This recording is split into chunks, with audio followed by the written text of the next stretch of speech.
Your father made a lot of money, right? How much did we inherit? As my wife asked me that a day before the funeral was even a day old. What you, Jennifer? I was about to tell the truth, but I lied instead. Oh, it's $0. My brother inherited everything.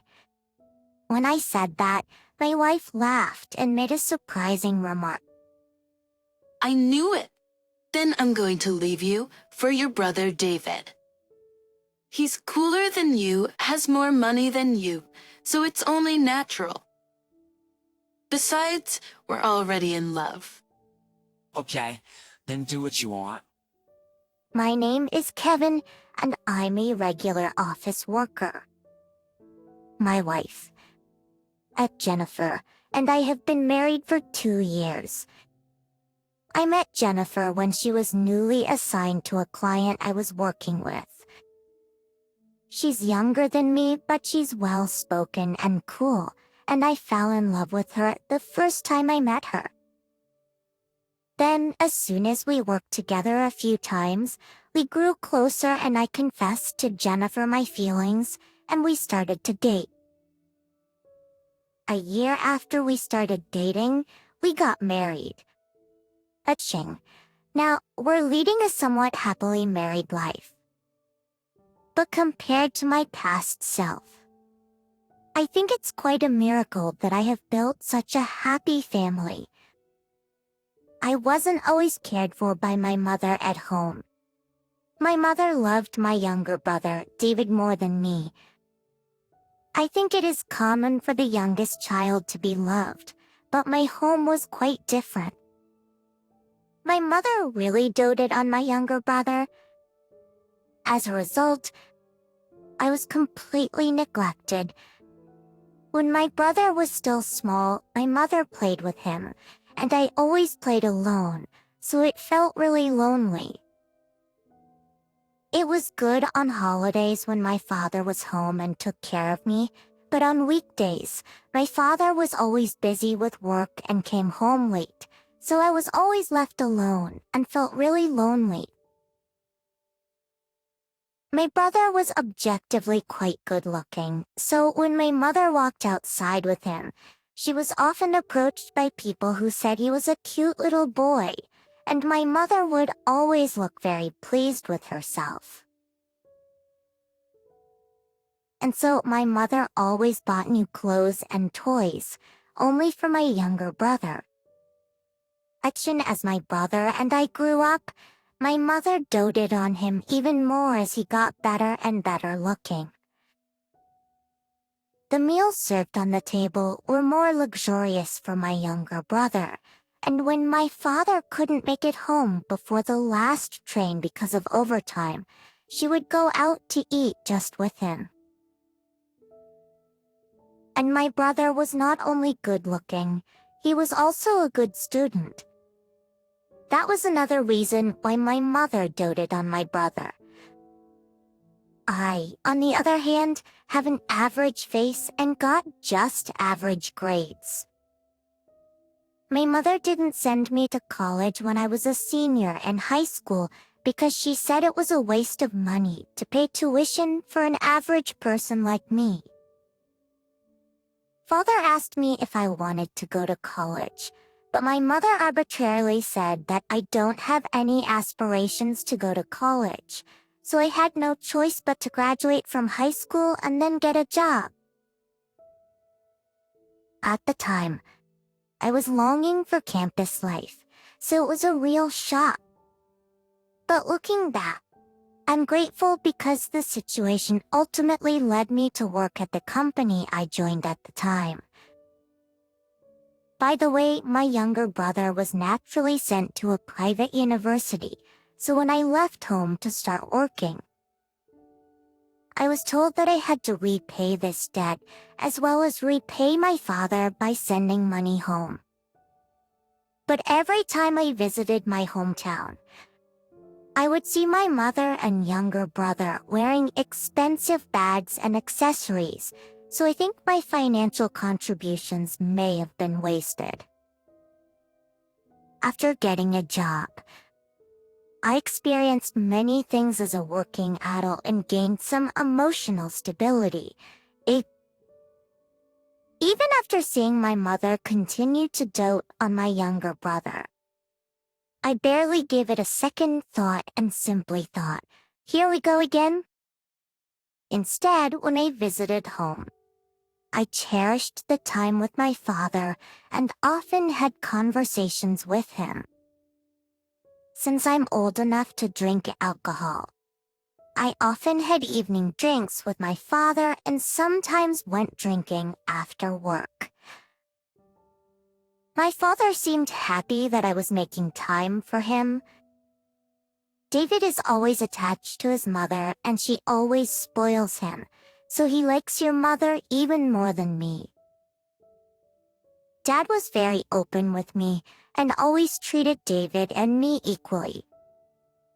David was definitely raised by his mother to be spoiled. I tried to educate David as well as I could. It's not your fault, Dad. My father gradually came to the realization that there were issues within the family as my younger brother and I were growing up, which is why he provided me with care and showed me as much kindness as he could. If my father's support was not with me, I sometimes feared that I would have crumbled and not been able to maintain my place in society. So I'm really grateful to my father. That's a cult sometime later. I met and married my present wife. My father was very happy about my marriage with my wife. My mother and brother were not interested in my marriage and only cared about the food at the wedding ceremony. But when I brought Jennifer to my parents' house to say my wedding greetings, my brother's eyes perked up as he looked at her. My brother's fiancée is cute. She should choose me instead of my older brother. I was suddenly taken aback when he said that. It's nice to be praised like that. She said it with a smile at the time. I felt uneasy about the possibility of my younger brother harboring romantic feelings for her, as they are both the same age and he is younger than I am. My father said, "Don't tease David by saying such strange things, okay?" I was glad that the situation was settled for the time being. Then we had a successful wedding and started our honeymoon. We were happy newlyweds, but now, 2 years into our marriage, once again I'm about to have my life interrupted by my mother and brother. It all started with a single phone call from my mother. "Ed hurt his back and needs help. You need to take care of him." "What? What do you mean all of a sudden?" "What do you mean Dad needs care?" My mother pushed the care of my father onto me without any explanation. For 2 years of overwork and strain, my father, who's currently 62 years old, has developed a debilitating back pain. I was surprised by this sudden situation, but I felt grateful for my father's kindness, so I agreed to take care of him. I couldn't force my wife to live with my father in our home, so I started visiting my parents' house every day to care for my father. However, during the weekends, I was also working, so I couldn't provide care then. My mother demanded that I pay for a caregiver.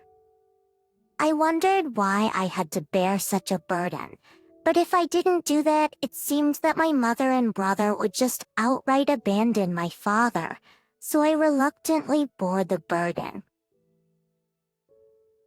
At my parents' home, both my mother and brother stayed home all the time and did not work. And despite my father sleeping in the room, both my mother and brother were talking bad about him. It's really useless to be out of work right before retirement. What a pitiful father.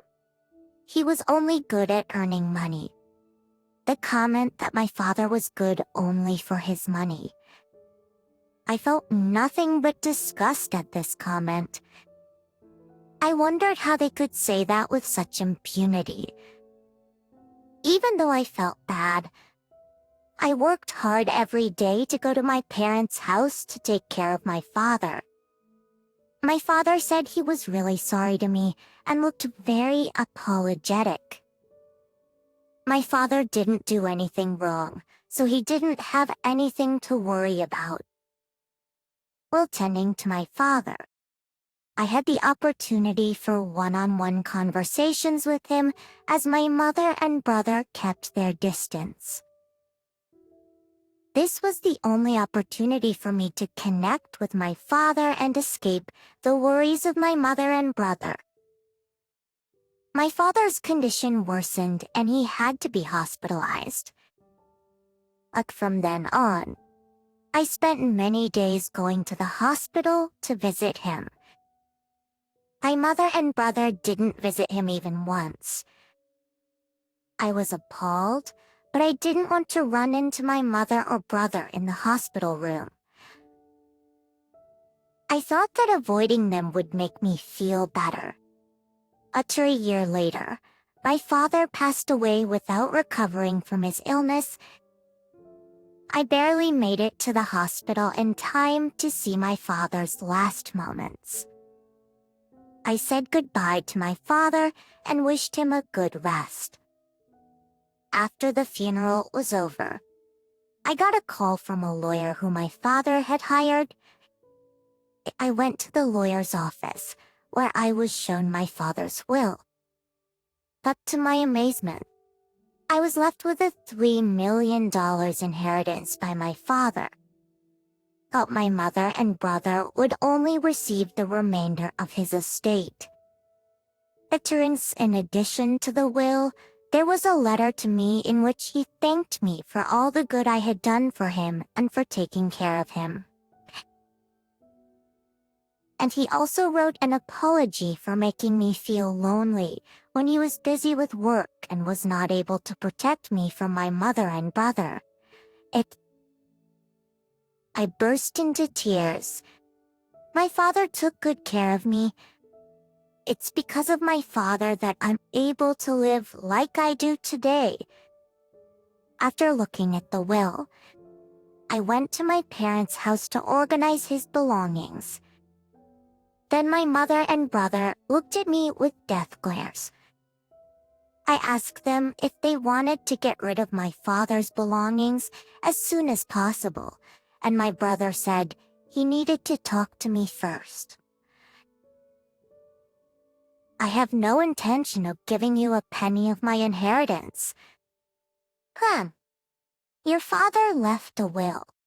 Looking at the will handed over by my mother, it was written that all the inheritance would be divided between my mother and brother only.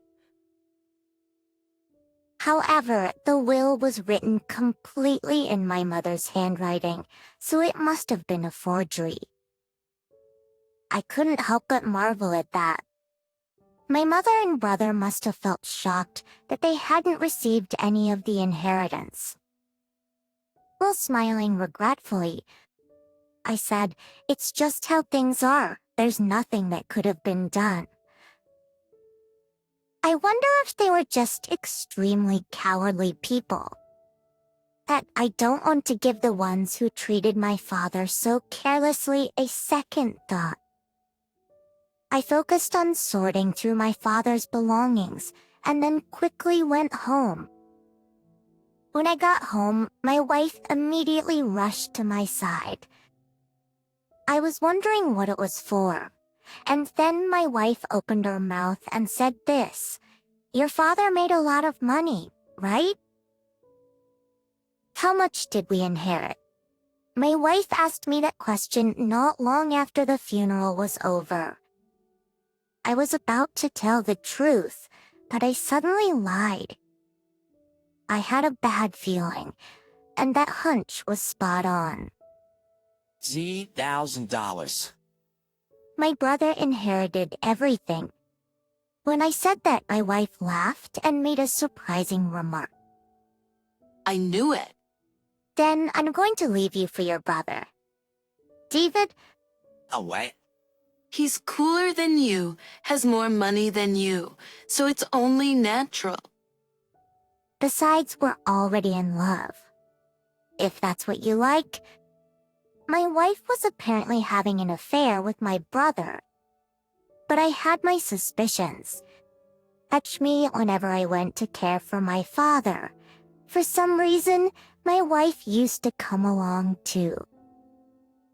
But instead of helping with caregiving, she talked to my brother the entire time. And then she would return home after having a meal. It seems like that was when my younger brother became close to her. At that time, I heard from my brother and mother that my father was making a lot of money, and if my father died, they had planned to live together and split the inheritance. Even when we were alone, my wife talked about my brother all the time, and I was losing feelings for her. She even declared her affair with him outright. The two of them can join each other in hell. I signed the divorce papers my wife had prepared and filed them myself. My wife packed her things and immediately moved to my parents' house. She told me she was going to renovate the house and live there with someone. I decided to let it be for a while, because I knew it was going to be interesting. Then I got word that my ex-wife and my brother had gotten married and commissioned a home renovation, so I decided to visit my parents' house at that time. When I visited my parents' house, both my mother and younger brother, as well as my ex-wife, became quite unhappy. I had a lawyer with me, so I ignored their attitude and continued the conversation calmly. The reason I came here was to show them the correct will and to ask for compensation for the extramarital affair. When I said that, my mother and younger brother were quite disturbed. What do you mean the correct one? It was a pain for me to do it, so I had the lawyer explain it for me. This is the will that was left to me. The fake one you prepared is invalid, and if you had forged it, you will be excluded from the entire inheritance. If you claim that it is real, all you need to do is subject it to handwriting examination. According to the correct will, the entire inheritance belongs to Kevin. You had a residual inheritance, but since you forged the will, you will be excluded from the inheritance and receive nothing. When my mother heard the lawyer's statement, her face turned blue. Oh no, why does he get it all to himself? My brother and mother were going crazy, so I calmly replied, "Did you guys ever once care about Dad? I wouldn't leave my inheritance to such people. This is karma." My mother fell to her knees on the spot. My brother looked at my ex-wife and said, "You did all this? You told me that if I wrote a will, I would get my inheritance." My fault? You and your mother were the ones who were all about it. My ex-wife and brother started to fight right in front of me. I further confronted them with the reality of the situation. Like I said before, I'm suing you both for alimony. You better brace yourselves. Oh no, wait. Kevin, We just started the renovation for the house. We don't have any money to pay alimony. And then why don't you just cancel the renovation? well, there'd be a cancellation fee. Anyway, that's all I have to say. Well, I wish you a long and happy life. At that, I left my parents' house. After that, I sued for alimony from my ex-wife and my brother. They each had to pay me $20,000. Apparently, my ex-wife had commissioned an extensive renovation plan for their family home, and the cancellation fee alone was over $30,000. So, my ex-wife and brother were now $70,000 in debt when you added the renovation fee to the alimony. They did not inherit any assets and couldn't renovate their home, and only accumulated a debt of $70,000. What a nice person she was. However, she got what she deserved for acting selfishly all this time. On the other hand, I plan to make the most of the inheritance I received from my father, using it for stock investments and real estate purchases. I now enjoy a life of leisure thanks to my secondary income. I've even been able to leave my job and live comfortably in semi-retirement. With plenty of time and money. I'm even planning to go abroad soon and start life overseas. It's deeply saddening for a mother to show favoritism between her two sons who both deserve equal love and attention. Such a mother raised my younger brother to have the worst of personalities.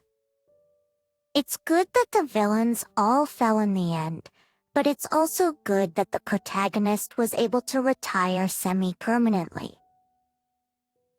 From now on, I hope you will do all the things you want to do and live a full and happy life. Thank you for watching. We hope you enjoyed today's story. Please subscribe to our channel and see you in the next story.